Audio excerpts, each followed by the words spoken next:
Jax's revenge domain. I was walking back from the break room with my second cup of coffee when I saw Amanda Lawson standing outside my office at 9:47 a.m. on a Wednesday morning in late October. She had a cardboard box in her hands and was looking around like she was checking to see if anyone was watching. That should have been my first clue something was wrong. CEOs don't usually make house calls to cubicles, especially not mine. My name is Daniel Rodriguez. I'm 47 years old, and I've been the Senior Regulatory Compliance Officer at Apex Pharmaceutical Distribution for 15 years. Before that, I spent 8 years in the Navy as a logistics coordinator, which basically meant I was the guy who made sure critical supplies got to the right ships at the right time. You learn pretty quickly in the military that attention to detail isn't just about paperwork, it's about keeping people alive. I slowed my pace and watched Amanda through the glass partition. She was dumping papers from my filing cabinet into the box. Not just any papers. I could see the temperature monitoring logs I'd been keeping, the ones that showed all the violations I'd been documenting for the past 4 months. In the Navy, we had a saying, when someone's destroying evidence, they're usually trying to hide a crime.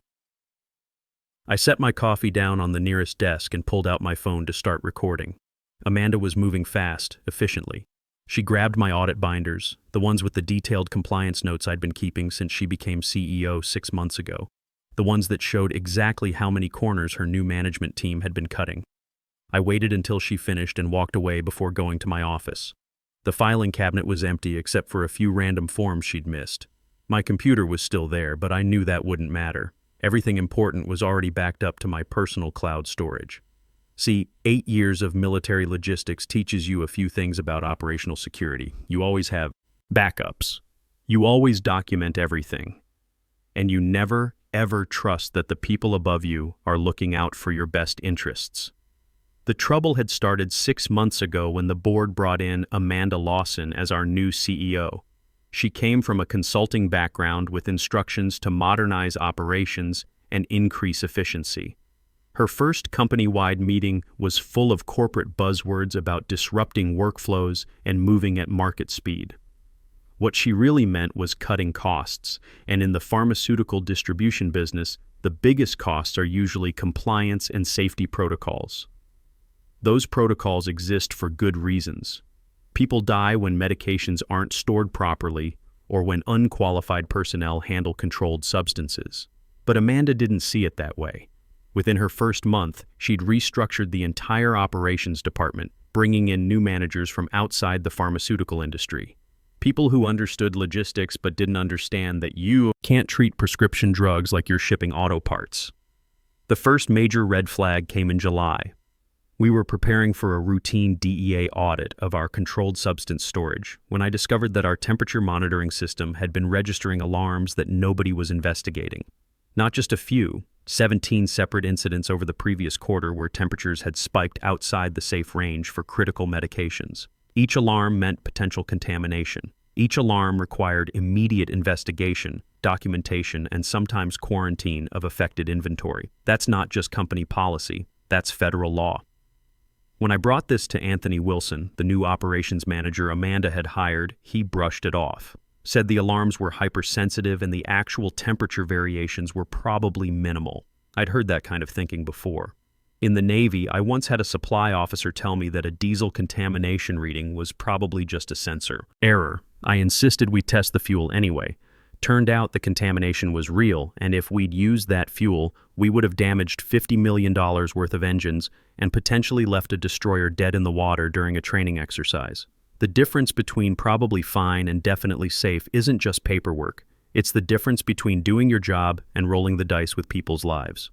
I sent Anthony a detailed email explaining that federal regulations require documentation of every temperature alarm, regardless of whether we think it's significant. I copied Melissa Gardner, my direct supervisor, who reported to Amanda. Anthony's response was classic corporate deflection. The warehouse team would be more diligent about documentation going forward. Melissa's reply was even worse. Thanks for flagging this. Let's keep momentum moving. Keep momentum moving became the standard response to every concern I raised after that. Don't slow down the process. Trust the team's judgment. Move at market speed. But I kept documenting everything. Every email, every warning, every response. In the Navy, We called it maintaining the operational log. In corporate America, I guess you'd call it covering your ass. Either way, I had a feeling I was going to need it. That night, I went home to our house in Riverside and told my wife Patricia about what I'd seen. Patricia's a registered nurse at Riverside Community Hospital, so she understands better than most people what happens when pharmaceutical safety standards get compromised. "How bad is it?" she asked while we were cleaning up after dinner. Our son Miguel was upstairs doing homework. He's a junior at UC Riverside studying engineering, and his tuition isn't getting any cheaper. "Bad enough that I'm documenting everything," I told her. "They're cutting corners on temperature monitoring, falsifying training records, skipping security audits. And now Amanda's destroying the evidence I've been keeping." Patricia stopped loading the dishwasher and looked at me. "What are you going to do?"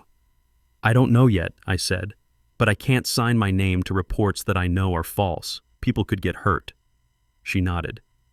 "Patricia's seen what happens when contaminated medications make it to patients. It's not pretty, and it's not something you can fix with a corporate apology."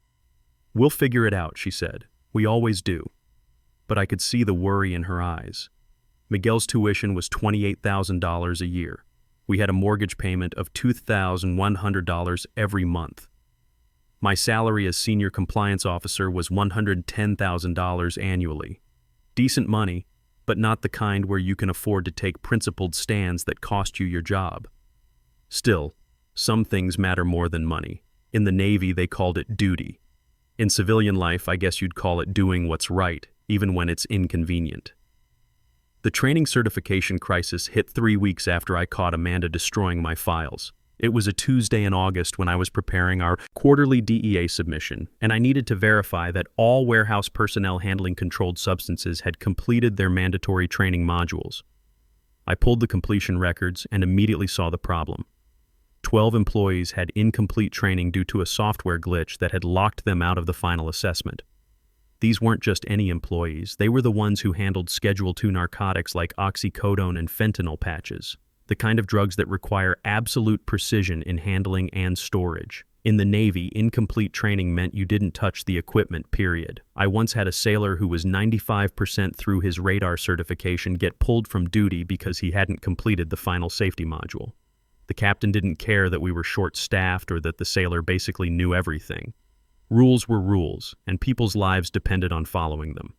I couldn't certify training as complete when I knew it wasn't, so I sent Melissa, Gardner, an email explaining the situation and requesting a deadline extension while we got everyone through the final modules. It seemed like a reasonable request. We're talking about a 2-hour online course, not a month-long program. Melissa's response came back within an hour, and it was a masterpiece of corporate doublespeak. "Daniel, appreciate the thoroughness, but we're under pressure to maintain our compliance metrics. Please go ahead and mark training as complete. We'll cycle the affected employees through a refresher course next quarter. This is a timing issue, not a substantive gap." I read that email 3 times, making sure I understood what she was asking me to do. Then I replied that marking incomplete training as complete would constitute falsification of federal records, and I couldn't sign off on it. My phone rang 20 minutes later. "Daniel, we need to talk," Melissa said. Her voice had that carefully controlled tone people use when they're trying not to lose their temper. "My office, 10 a.m. tomorrow." The next morning, I walked into Melissa's office, expecting a discussion about training protocols. Instead, I got a lecture about being a team player. "You're developing a reputation for being inflexible," she told me, leaning back in her chair like she was delivering a performance review. "Amanda is trying to build a high-performance culture here, and we need people who can adapt to changing circumstances." She used the word technically at least 6 times during our 15-minute conversation. As in, technically, you're correct. But we need to be pragmatic here, and technically the training gap exists, but the employees have the practical knowledge. I'd heard this before too. In the Navy, I had a commanding officer who loved to talk about being technically correct versus being mission-focused. The difference is that in the military, mission focus means accomplishing the objective safely and effectively. In corporate America, apparently it means hitting your numbers regardless of whether you're following the law. I refused to sign the training certification, so Melissa signed it herself. She had signatory authority as my supervisor. The report went to the DEA with her signature instead of mine, certifying that training was complete when she knew it wasn't. That's when I realized this wasn't just about cutting corners or moving fast. This was deliberate falsification of federal documents, and they were doing it systematically. I started paying closer attention to the company's relationships with our regulatory contacts. What I found made my stomach turn. Anthony Wilson, the operations manager, had been taking monthly trips to Sacramento to meet with state regulatory officials. Not unusual by itself, we needed to maintain those relationships. But I noticed the trips always coincided with deadline extensions for our compliance filings. Extensions we shouldn't have needed if we were actually meeting our obligations. I also discovered that Amanda had hired a regulatory consultant named Bradley Stevens at $15,000 per month. Stevens was a former FDA inspector who now worked as a private consultant, supposedly helping companies navigate regulatory requirements. But when I looked into his client list, I found a pattern. Companies that hired Stevens seemed to have remarkably few enforcement actions taken against them, even when their compliance records were questionable. I mentioned this to Patricia over dinner one evening. "Sounds like they might be paying for more than consulting," she said. That's what I was afraid of. The security audit situation crystallized everything for me. In September, we were required to conduct a comprehensive physical security assessment of our controlled substance storage areas. This wasn't optional. It was mandated by federal law and required to be completed every 6 months. Rachel Davis, our security manager, started the audit on schedule. 3 days later, she came to my office looking upset. "Daniel, I need to talk to you about something," she said, closing my door behind her. "Anthony told me to submit my preliminary checklist as the final security audit report." "What do you mean?" I asked. "I mean, I've only completed about 30% of the required assessment. I haven't tested the alarm systems, I haven't verified the backup power systems, and I haven't completed the access control audit. But Anthony says the deadline is approaching and leadership doesn't want to report an incomplete status." I felt that familiar knot in my stomach. "What did you tell him?" "I told him I needed at least another week to finish properly. He said that wasn't an option, and that I should trust my preliminary assessment was sufficient." This was exactly what had happened in July with the temperature monitoring and in August with the training records. A pattern of deliberate falsification disguised as pragmatic decision-making. I sent an email to Melissa explaining that I couldn't certify a security audit that hadn't been completed. I requested that we either extend the deadline or report the audit as in progress, both of which were perfectly legitimate options under federal guidelines. Melissa's response was swift and predictable. The audit was substantially complete and I was being pedantic. She said that in a growing company we needed to trust our team leads to make judgment calls. Then came the threat. "If you can't be flexible, maybe you need to consider whether this is the right environment for you." That evening, I called my old Navy buddy Carlos Mendoza, who now worked as a federal inspector for the Department of Transportation. I didn't give him any specifics, just asked a hypothetical question about what happens when you discover systematic falsification of federal compliance records. "Depends on the scale and the harm potential," he said. "But if we're talking about pharmaceuticals, that's serious business. FDA and DEA don't mess around with drug safety violations. You could be looking at criminal charges, not just civil penalties." "What about whistleblower protection?" I asked. "Solid," he said. "Federal law protects employees who report violations in good faith. But you better have documentation, lots of it. And you better be absolutely sure about your facts." I had the documentation, 6 months worth of emails, audit notes, and incident reports, all backed up to my personal cloud storage. I had timestamps, names, and specific violations. I had Rachel's testimony about the incomplete security audit, training records showing the falsified certifications, and temperature logs proving the monitoring failures. What I didn't have was any faith that anyone in my chain of command would do the right thing if I gave them one more chance. The calendar notification that would change everything appeared on my screen at 10:23 a.m. on a Wednesday morning in late October. Subject line, Career Development Discussion. Location, Executive Conference Room. Attendees, Amanda Lawson, CEO, Jessica Phillips, HR Director, me. I stared at that notification for about 45 seconds, watching the cursor blink. In my 15 years at Apex Pharmaceutical Distribution, I'd seen this exact setup 6 times. Same vague meeting title, same closed-door location, same HR backup. It was like reading your own execution order. But here's the thing about military training. It teaches you to think tactically even when you're under pressure. Instead of panicking, I started planning.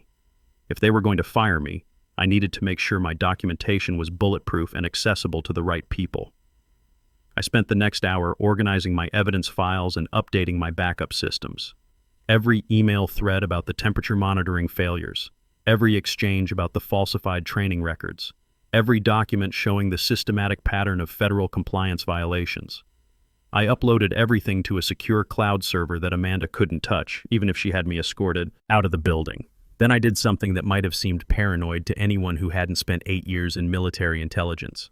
I sent an encrypted email to Carlos Mendoza with a complete archive of my documentation, along with a note. If something happens to me, these need to get to the right federal authorities. At 3:47 p.m., I saved my final compliance report and backed it up. I'd already cleaned out my personal items that morning, not because I'm psychic, but because I understand how these things work. When you've been around long enough, you learn to read the weather before the storm hits. The walk from my desk to the executive conference room should have taken 90 seconds. But halfway down the corridor, I heard something that made me slow my pace, the mechanical whir of the security badge printer at the front reception desk. It cycled once, paused, then cycled twice more in rapid succession. 3 visitors arriving simultaneously, unscheduled. I'd heard that sound thousands of times, but something about the timing felt significant. I glanced toward the glass partition separating the main hallway from the lobby and saw 3 people in dark suits standing at the security desk. 2 men, 1 woman. The woman wore a lanyard with a federal seal I recognized immediately. Department of Health and Human Services, Office of Inspector General. One of the men carried a leather briefcase that looked heavy enough to contain several pounds of documentation. They weren't smiling. They weren't asking Nicole Thompson, our receptionist, for directions. They were showing credentials and moving past the security checkpoint with the kind of purposeful authority that doesn't wait for permission. Nicole picked up her phone with shaking hands. Her voice carried just far enough for me to hear. There are federal inspectors here. They're asking for the regulatory compliance officer. They say it's urgent. They're not scheduled. My pulse kicked up, not with fear, but with recognition. After 8 years in Navy logistics, you develop an instinct for when the cavalry arrives. This was it. I changed direction. Instead of heading toward the executive conference room where Amanda Lawson was preparing to fire me, I turned toward the main lobby. The woman with the OIG lanyard saw me approach. She was in her mid-40s with steel gray hair pulled back severely and the kind of eyes that had seen every corporate excuse and believed none of them. "Daniel Rodriguez?" she asked. "Yes, ma'am," I said. She extended a hand. "Special Agent Sarah Mitchell, Office of Inspector General. These are investigators Joshua Palmer and Matthew Barnes. We're here to conduct an unscheduled compliance inspection related to your company's quarterly DEA and FDA filings." Behind me, I heard rapid footsteps. Jessica Phillips appeared at the edge of the lobby, face flushed and obviously caught off guard by the federal presence. "Excuse me, can I help you?" Jessica said, trying to project authority she clearly didn't feel. "We weren't notified of any inspection today." Agent Mitchell turned to her with an expression that could have frozen the Pacific Ocean. "Federal inspections under Title 21 don't require advance notification. We're here under statutory authority to examine compliance records. Your cooperation is mandatory, not optional."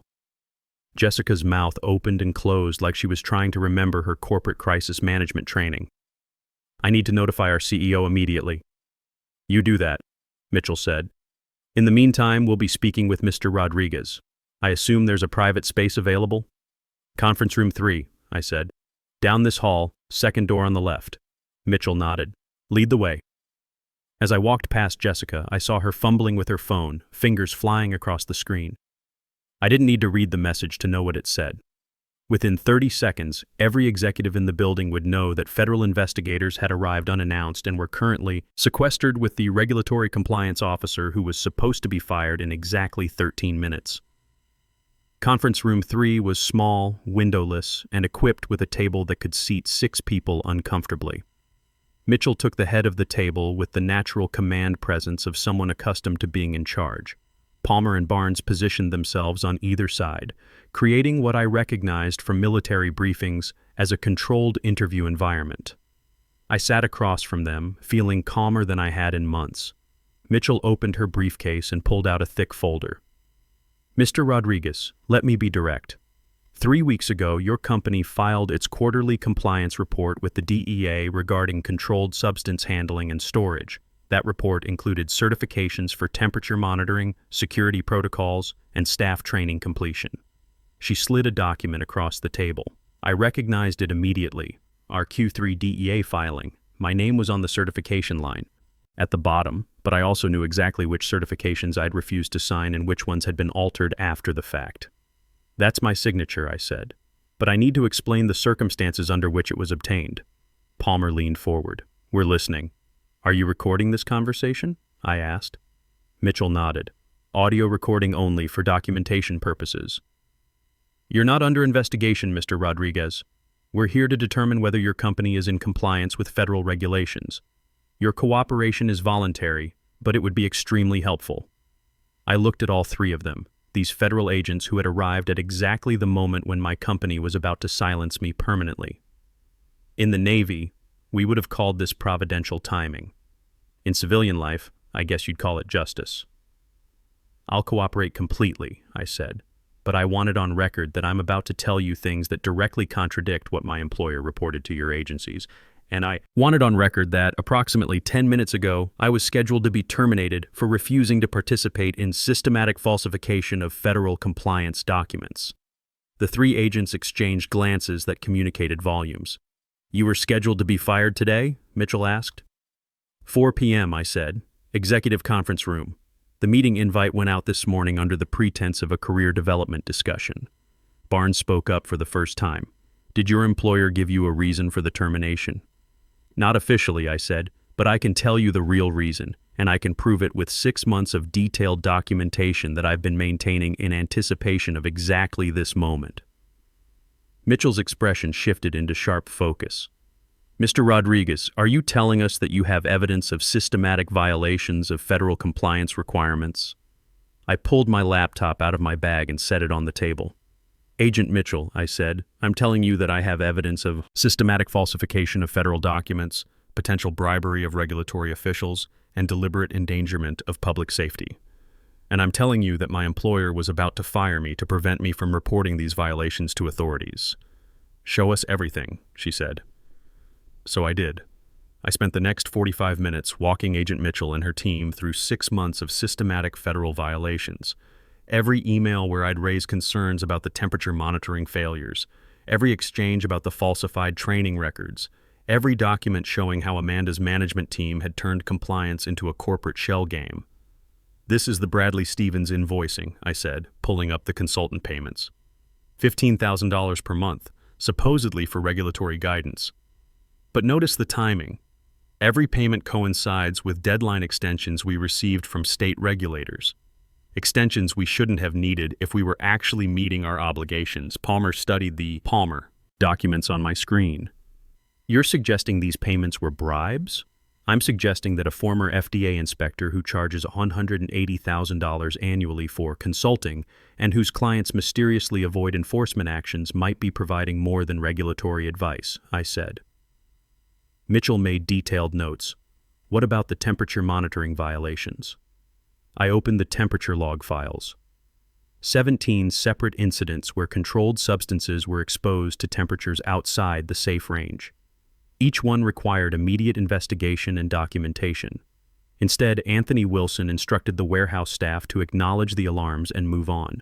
No investigations, no documentation, no quarantine of potentially compromised medications. Medications that went to patients? Barnes asked. Medications that went to hospitals, pharmacies, and clinics throughout Southern California, I confirmed, including Schedule II narcotics that lose effectiveness when exposed to temperature variations. We're talking about pain medications for cancer patients, emergency room supplies, pediatric formulations. The room went quiet for a moment. Mr. Rodriguez, Mitchell said carefully, what you're describing constitutes multiple felony violations of federal drug safety laws. If this documentation is accurate, your company is facing serious criminal exposure. I know, I said. That's why they were going to fire me today. As if on cue, there was a sharp knock on the conference room door. Through the small window, I saw Amanda Lawson standing in the hallway with her arms crossed and her jaw set in the expression I'd seen her use when she was about to terminate someone. Mitchell stood and opened the door. "I'm Amanda Lawson, CEO of Apex Pharmaceutical Distribution," Amanda said with barely controlled fury. "I'd like to know why federal agents are in my building conducting unauthorized interviews with my employees. We don't require authorization to conduct compliance investigations," Mitchell replied with the kind of calm authority that comes from years of dealing with angry executives. "We're operating under statutory authority granted by the Controlled Substances Act and the Federal Food, Drug, and Cosmetic Act." "I understand your authority," Amanda said, her voice getting tighter. "But I'd appreciate being informed when my employees are being questioned about confidential company matters." "Mr. Rodriguez is cooperating voluntarily," Mitchell said. "We're reviewing compliance reports your company has filed over the past 6 months, reports that may contain material misrepresentations." Something flickered across Amanda's face. Not quite panic, but close. "I see. And has Mr. Rodriguez been helpful in your review?" "Extremely helpful," Mitchell said. "In fact, we're going to need to speak with you next, along with your operations management team and anyone else who had signatory authority on federal compliance filings." Amanda's corporate composure finally cracked. Right now, Mitchell." "Now." "Confirmed. Conference room 3 will be occupied for several more hours. I suggest you make yourself available." "I have a meeting scheduled for 4 p.m., Amanda said. "Cancel it," Mitchell said, then closed the door. Through the window, I watched Amanda stand in the hallway for a moment, processing the fact that her carefully orchestrated termination meeting had just been derailed by federal law enforcement. Then she turned and walked away quickly, her heels clicking against the tile floor like a countdown timer running backward. Mitchell sat back down and pulled out her phone. "I'm sending formal notifications to your HR department and your CEO. Any employment actions taken against you during this investigation will be considered potential retaliation and will be investigated as obstruction of justice." 3 weeks later, the transformation was complete. Amanda Lawson had been terminated and escorted from the building by the end of the first week. Melissa Gardner resigned rather than face federal charges. Anthony Wilson hired a criminal defense attorney and refused to speak to anyone without legal representation present. The board brought in Patrick Foster as interim CEO, a 30-year pharmaceutical industry veteran who'd built his reputation on rigorous compliance standards. His first act was to halt all shipments for 72 hours while we conducted a comprehensive audit of our inventory and documentation. I was promoted to Vice President of Regulatory Affairs with a salary increase to $145,000 annually. My new team consisted of 6 compliance professionals I personally recruited from other pharmaceutical companies, people with proven track records and zero tolerance for regulatory shortcuts. 3 months after Agent Mitchell's team finished their investigation, I received a call that made everything worthwhile. "Mr. Rodriguez, this is Agent Mitchell. I wanted to give you an update on the case. The Department of Justice is moving forward with federal criminal charges against 3 individuals, Amanda Lawson, Melissa Gardner, and Anthony Wilson." "What are they being charged with?" I asked. "Conspiracy to defraud the United States, making false statements to federal agencies, obstruction of justice, and in Ms. Lawson's case, additional charges related to the Bradley Stevens bribery scheme. If convicted, they're each facing 5 to 7 years in federal prison, plus substantial financial penalties. And the company? Apex is facing civil penalties totaling $4.7 million, plus enhanced federal monitoring for the next 3 years. But because of your cooperation and the corrective measures you've implemented, the government isn't pursuing criminal charges against the company itself." The final vindication came 6 months later when I was invited to speak at the National Pharmaceutical Compliance Association conference in Chicago. The topic was Building Integrity in High-Pressure Environments, a case study in federal whistleblower protection. I stood at the podium looking out at 250 compliance professionals, many of whom had their own stories about being pressured to cut corners or ignore violations. I told them everything: the ignored warnings, the falsified reports, the systematic corruption, the federal investigation, the criminal charges. But most importantly, I told them about the documentation, how keeping detailed records had protected me, how military training had taught me to think tactically, even under pressure, how federal law protects employees who stand up to corruption, but only if they can prove their case. When I finished, the room was silent for several seconds. Then someone in the back row stood up and started clapping. Then another person, then another. Within moments, the entire room was on their feet. I stood at that podium as 250 compliance professionals applauded, not because I'd done something heroic, but because I'd done something they all wished they could do when faced with similar pressures. I'd stood my ground when everyone else was demanding I step aside. That evening, I called Patricia from my hotel room in Chicago. "How did it go?" she asked. "Good," I said, "really good. They offered me a consulting position with the Federal Compliance Training Program, $200,000 annually to help train other companies on best practices. Are you going to take it?" I thought about it for a moment.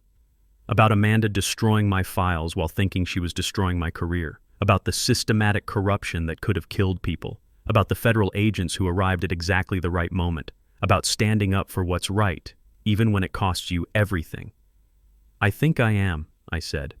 "Someone has to make sure this doesn't happen again. Sometimes doing the right thing costs you everything. Sometimes it saves you.